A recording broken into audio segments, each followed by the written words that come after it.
Hello, good morning दोस्तों।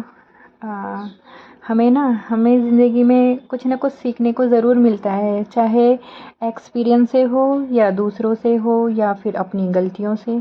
ऐसा नहीं है कि हमें अपनी गलतियों से सीखने का मौका नहीं मिलता, गलतियों से भी हम बहुत कुछ सीखते हैं। यह जो सर्कल है ना, ये चलता रहता है और हर अनुभव, एक्सपीरियंस हमें बेहतर इंसान बनाने के लिए मदद करता है, क्योंकि हम परिस्थितियों से बहुत कुछ सीखते हैं। तो मुझे तो ना मुसीबतों से हमें कभी घबराना नहीं चाहिए, और क्योंकि परिस्थितियाँ हमें कुछ न कुछ सिखा के ही जाती हैं। कभी बुरा टाइम होता है, कभी अच्छा टाइम होता है। लाइफ सर्कल है, चलता रहता है, सुख दुख लगा रहता है जीवन में। अच्छा, कामयाब लोगों से तो हर कोई प्रेरणा लेता है। जो कामयाब लोग हैं ना, उनसे तो सब एडवाइस लेते हैं कि हाँ, क्या करना चाहिए, क्या नहीं करना चाहिए। और इन सब के बीच में हाउसवाइफ होती है ना जो हमारी, इनको कोई नहीं पूछता। लेकिन जीवन भर दूसरों के लिए जीवन जीने वाली कौन है, पता है आपको? वह है हाउसवाइफ, एक स्त्री जो घर की गृहिणी होती है, जो घर का पूरा कार्यभार संभालती है। कहने के लिए तो यह छोटे शब्द हैं, हाउसवाइफ, होममेकर, गृहिणी, स्त्री, औरत। आपको पता है इस शब्द में पूरी दुनिया समाई हुई है। वह सारे रोल निभाती है, सारे रोल क्रिएट करती है। कभी पत्नी के रूप में, कभी माँ के रूप में, आ, कभी टीचर बनकर, कभी कुक बनकर, और घर के जो छोटे मोटे काम हैं सारे करती हैं। एक हाउसवाइफ जो एक गृहिणी होती है ना, उसको बहुत कम ही लोग समझ पाए हैं। कितनी बार घर के जो सदस्य हैं, घर परिवार के लोग हैं, वही बोल देते हैं उनसे। जैसे कोई पूछता है कि क्या करती हैं आपकी बहू, क्या करती हैं, तो घर के सदस्य ही बोल देते हैं, भाई ये तो कुछ नहीं करती हैं, घर पे ही रहती हैं। भाई जब आप लोग ही ऐसा बोल रहे हो तो बाहर के लोग तो बोलेंगे ही। खैर, ये बात तो कोरोना काल में ही समझ में आ गई होगी कि एक स्त्री क्या क्या कर सकती है। अगर घर के लोग उसे सपोर्ट करें तो वह बहुत कुछ कर सकती है। उसकी लाइफ चार दीवारी के एक गृहिणी में एक साथ कई काम करने के गुण होते हैं। वह कई जिम्मेदारियां एक साथ निभाती हैं।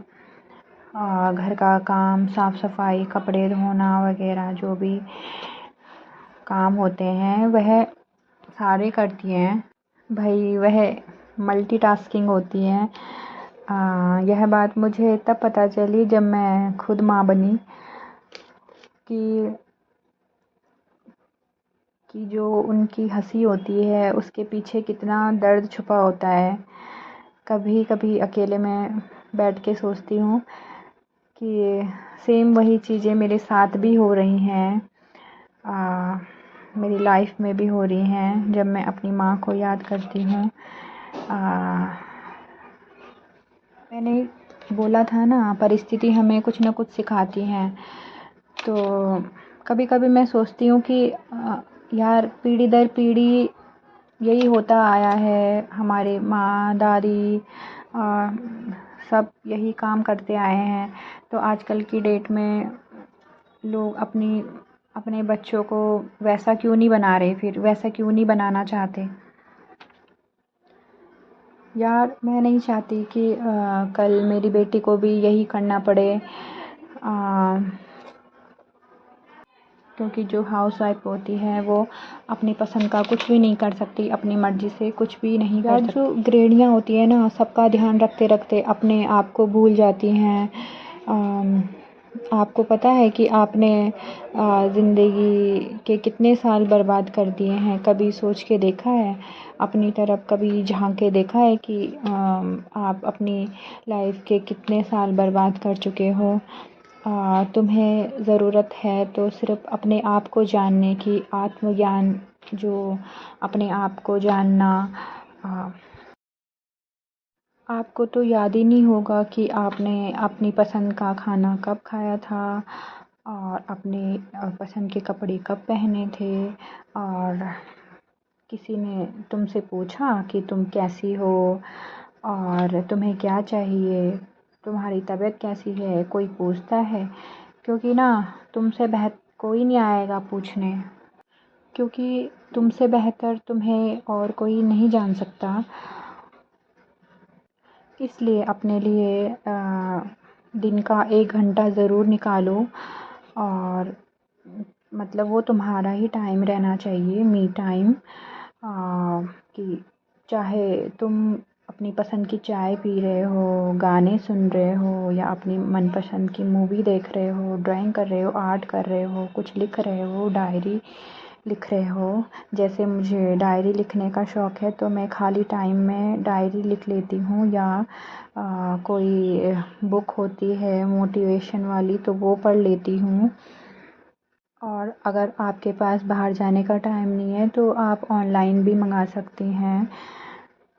जो भी आपकी हॉबी है वो आप कर सकते हो खाली टाइम में। दूसरों के चक्कर में अपनी लाइफ बर्बाद करके कुछ नहीं मिलेगा, क्योंकि वो तो अपनी लाइफ में खुश है और लाइफ तो आपकी बर्बाद हो रही है। और हाँ, सबसे बड़ी बात कि आपको पॉजिटिव रहना है और अपना ध्यान रखना है।